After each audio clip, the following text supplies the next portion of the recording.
కూడా ఎందుకులే కాంట్రవర్సీ నాగం, కానీ మన ఊరు కోసం మనోళ్ళ కోసం మనం మాట్లాడకపోతే ఎవరు మాట్లాడతారు? రండి నేను ఉన్నాను, ఏం కాదన్నారే. ఎందుకంటే ఆ రోజే కొంచెం ఇబ్బందులు వచ్చే మాకు పార్టీలో, అయినా సరే మేము నిలబడ్డాం. ఎందుకంటే ఇందాక నోకరాజు గారు అన్నారు కాబట్టి మేము చెప్తున్నాం. కానీ అదే కాదు, ఈ సభాముఖంగా తెలియజేసేది ఏంటంటే మేమందరం కూడా చాలా యూనిటీగా వర్క్ చేసాం. ఎవరు? శాసర మాస్టర్ కానీ, ఏర్బో కానీ, మేము కానీ, కూటమి నాయకులు చాలా కష్టపడ్డాం కాబట్టి ఈరోజు ధర్మవరంలో 4,000 వరకు మెజార్టీ వచ్చింది.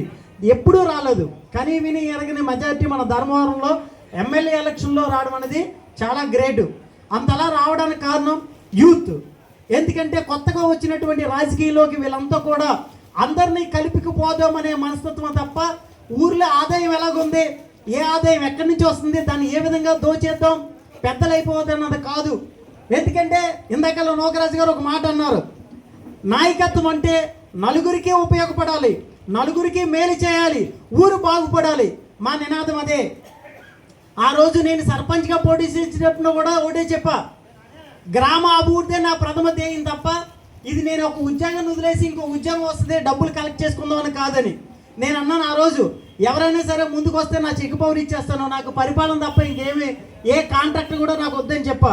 అలాగే శ్రీనాని గారు కూడా మాట్లాడినప్పుడు ఒకటి చెప్పారు, మాకు చాలా ఉంది అంటే మాకు సరిపడగా మాకు ఉంది, మేము ఈ గ్రామంలో కనుక చేస్తే మా పెద్దనాన్నగారు ఎలాగైతే యువదాస్పదం లేకుండా చేశారో అదేవిధంగా నెక్స్ట్ తరం మేము కూడా గ్రామానికి ఏదోటి చేయాలనే ఉద్దేశం తప్ప గ్రామానికి అంటే ఒక పదవి ఉంటేనే కాదు, పదవి లేకపోయినా సరే పార్టీ పరంగా అయినా గ్రామ వ్యక్తిగా అయినా గ్రామానికి ఎంతో కొంత మేలు చేయాలనే దృక్పథంతో ముందుకు వస్తున్నారు తప్ప ఇది ఇంకా రాజకీయమైన ఎటువంటి స్వలాబ్ది కాదు, లేదంటే డబ్బు ఆశ కాదు, లేదంటే ఊర్లో ఫైనాన్షియల్గా ఎక్కువ అవకాశాలు ఉన్నాయి కాబట్టి మైనింగ్ కానీ లేదంటే వర్కులు కానీ వీటి మీద దోచేయడానికి కాదు.